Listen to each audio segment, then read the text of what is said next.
Tapos ano sunod dyan? Nabasa. Labasa. Okay, go.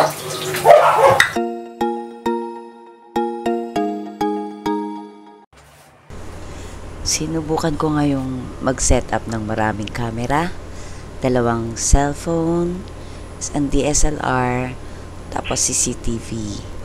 So, ang ano ko dito, atake ko rito is i-train si Lester nang hindi ako laging katabi. Titingnan natin kung kabisado niya yung mga tinuro ko or mga instruction ko sa kanya. Tapos, ang nakatingin lang sa kanya dyan is mga camera.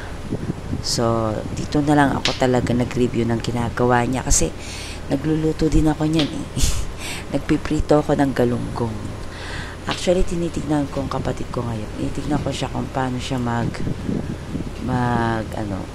sumunod, paano siya mag-follow ng mga instructions ko. So far, nakakabisado niya paano yung hiwa. Lang nahiwa ganito. Yung hiwa ng mga gulay, kasi pagka munggo. Munggo. Dakwal man eh. Tapos pagka, halimbawa, pag mga pakpit, alam niya na yun. Kabisado niya na. And sa ganitong paraan, tama yung mga doktor, yung mga psychiatrist niya. Pininit mo yung volume. Volume control yan eh.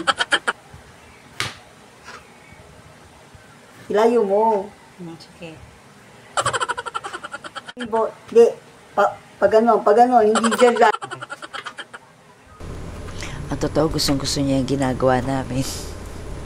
Napaka-supportive ng kapatid ko. Nung nakita niya na gumagawa ako ng vlog, talagang sumusunod siya. Ready siyang umarte. Kaya, natutuwa ako. Habang ginagawa ko to, nalilibang din ako eh. Nag-enjoy ako sa ginagawa namin. Para kami naglalaro dito. And sa ganitong paraan, at least, magagampanan ko yung inuutos sa akin ng mga doktor niya, sa psychiatrist niya. Alam mo, ang tuwa ko nga eh, magmula nung nag-umpisa kami vlog na ganito, nagkaroon siya ng bagong outlet, nagkaroon siya ng panibagong task. Kaya hindi na po nagtatantrum yung utak niya, yung ano niya, kasi madalas po yan, nagtatantrum, bigla-bigla po siyang sisigaw. Tatanungin ko anong meron, may masakit ba or what. Sasabihin niya meron daw kumukulit sa utak niya. So, inisip ko parang baka nabuboard, walang ginagawa. Kasi wala naman siya social life, hindi naman siya nag-school. Oo, may tindahan siya, may ginawa kami tindahan. Pero usually tatay ko talaga yung nag-aasikaso doon. Ang gagawin niya lang, siya lang yung taga-load. Ganon. Sa printing, hindi pa namin siya ma-train kasi medyo complicated sa printing. Baka pagka nasira niya yung printer or nagkamali siya sa order ng customer, baka mag-tantrum siya kasi may ugali po ang kapatid ko na pag na-fail siya or nagkamali siya or napagalitan siya, ang tendency niya talaga magta-tantrum. Next time, ipapakita ko sa inyo paano yung sinasabi kong tantrum na usually nakikita nyo po sa mga cases ng may mga autism. And natutuwa lang po kasi ako dahil sa ganito po, nakita ko yung improvement ng kapatid ko na the more tumatanda siya, instead na maging worse, nag-i-improve. Kaya malaking bagay talaga yung naka-monitor yung pamilya, no? Wag natin masyado iasa sa mga therapist kasi mga therapist, ilang araw lang naman yan, may schedule lang sila, pero yung araw-araw nakasama tayo sa bahay, yun yung pinaka-role natin para mag-improve tong mga ganitong case na to. Kaya mainam na rin yung ginawa kong to kasi since nagtuturo naman ako sa mga normal na bata, syempre kailangan turuan ko rin kapatid ko na mas may special na pangangailangan. Kaya naman ako pumayag na rin uli magturo sa mga normal na bata para mabalanse ko at maipagkumpara ko anong pagkakaiba ng pagtuturo o pangalagaan yung normal sa may special na pangangailangan. Alam niyo yun, yung sa ganitong parang kahit ako nakapag-asawa, kahit ako nagkaanak o nakapag-asawa, ramdam mo yung ramdam mo yung plano ng Diyos sa'yo, ramdam mo yung purpose ng Diyos na binibigay sa'yo. Kung kung titignan mo lang talaga, kung magiging aware lang tayo sa kilos ng Diyos Ama sa atin, maiintindihan natin Hindi naman kinakailangan talagang mamblema o mag-worry kung di tayo nakapag-asawa. Yun lang. Kasunod mo to. Sunod ko mamaya pagkapos nung kalabasa, ha? Okay. May kalabasa naman. Tapos yung bawang. Ano naman yung sa sibuyas. Ito. Tapos ko alam, huwag yung pinggan. Pinggan. May ito na. Dito may lagay yung kalabasa. Ano ito? Maliliit lang na hiwa. Maninipis yan.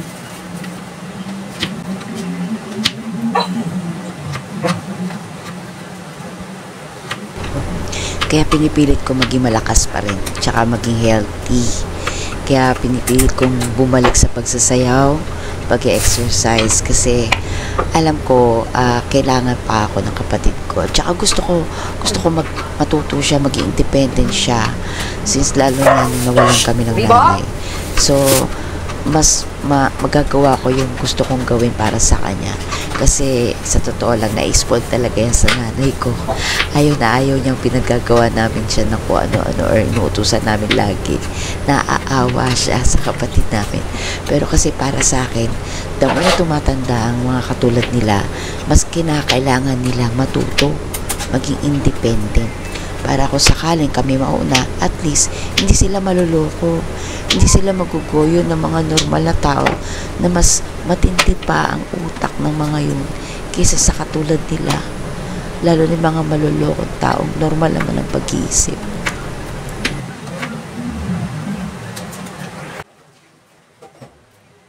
Kaya naman natin ito.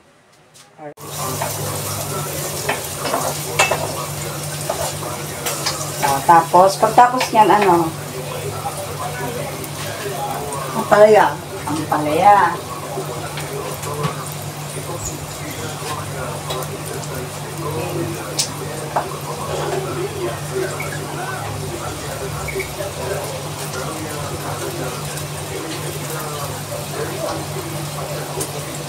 Okay. Anong gagawin mo para mawala, makuha mo yung munggo? Tara. Mainit yan. Anong gagawin mo? Kaya yung bubusan? Oo nga, pero kunin mo muna yung pot holder para hindi ka mapasok. Oo. Tanggalin mo yung takip.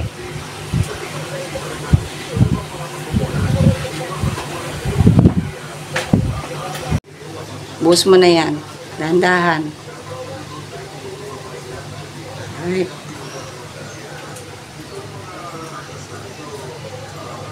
Ano yun mo? Scrape mo ng pandok. Yan. Very good. Tapos ilagay mo.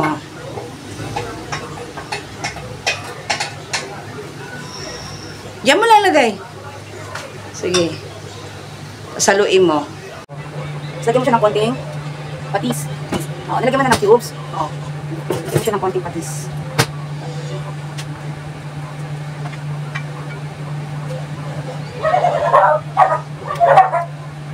Okay.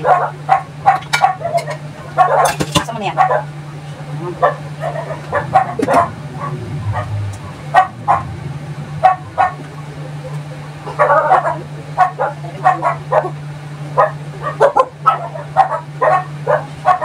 Okay. So, natin ang konting sugar. Konting sugar. Okay lang. Halima. Halima, iga. Tapos, takpan mo muna, palambutin mo muna. Anong palalambutin dyan? Ano dapat palambutin dyan? Ako? Iga, ano palalambutin muna dyan? Munggo. Palambutin munggo. Ano pa yung palalambutin dyan? Munggo na. Kalabasa. O, sige, takpan mo muna yung kalabasa. Ay, pero, yung takpan mo muna, pasimmer muna natin para lumambot yung kalabasa. Yung may takip na. Hindi, dito. Dumay takip. Lang ko. Yan, sige. Tapos takip mo yung isa. Pagod ka na? Very good, hindi na kapagod. May antay natin siya ng 10 minutes. Tapos check natin kung malambot ako hindi, ha? Buksan mo na. Okay. Buksan mo na.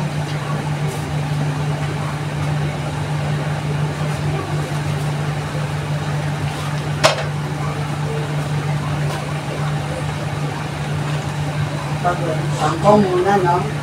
Ha? Kangkong, no? Kangkong, sige, lagyan mo. Haluin mo muna, baka manikit na. Utang. Yung ano mo, sandok mo baliktad. Ayun nyo pala. Yan. Mahirap ba magluto? Oo. O, ngayon, alam mo na kung gaano kahirap magluto, di ba? O. Sige, lagyan mo na yung kangkong. Lagyan mo na yung kangkong. Malambot na ba yan? Ayan, malambot na.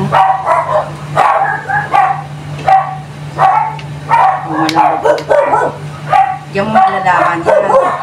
Pag malambot na siya. Sige, o. Tingnan ako, dumidikit.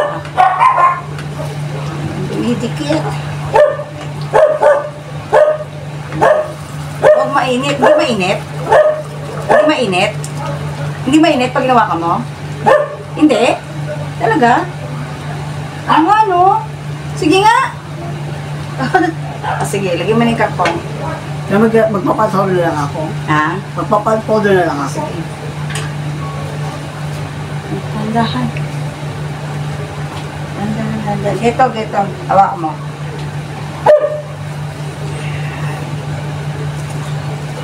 Tatakam siya. Tatakam siya ulit. Tatakit. Ayan. Okay. Tatakam yung takit. Tuhan ang takit. Tatakam mo ng konti. Steam mo pa ng konti. Sige, tapan mo. Huli na natin yung chicharon. Okay.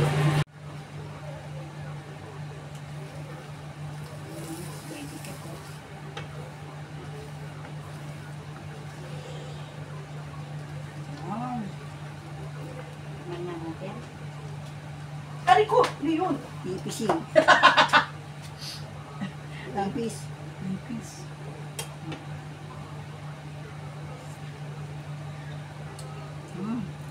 Sarap.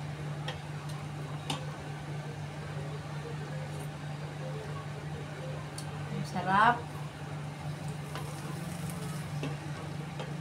Hindi pa na alat.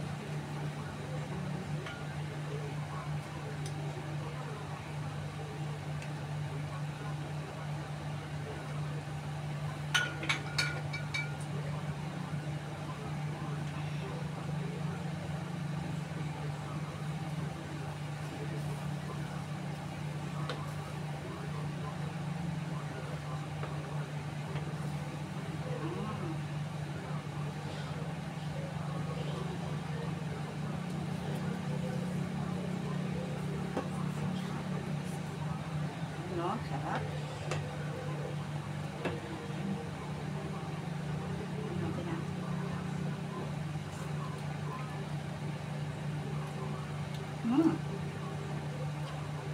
At sarap.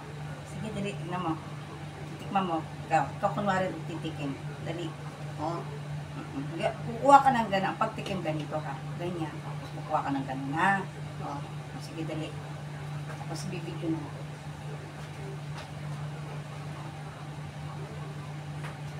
Okay. Sige.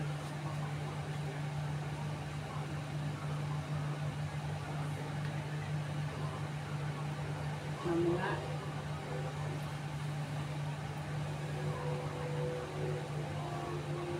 Ano? Sarap. Sarap? Okay. Tapos ngayon, ano na yung susunod mo? Chicharon.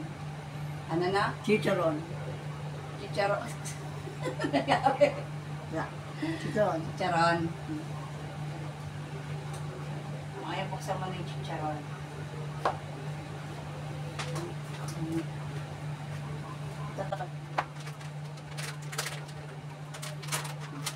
Chicharon. So, ilagay na natin ang chicharon. So, chicharon. Yan, mga buo yan. Yan, hala mo. Halin. Yan.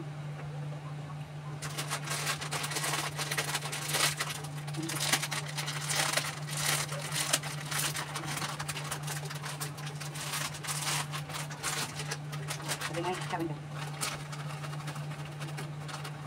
Pero huwag mo na ano yalo kasi toppings na natin yan ha.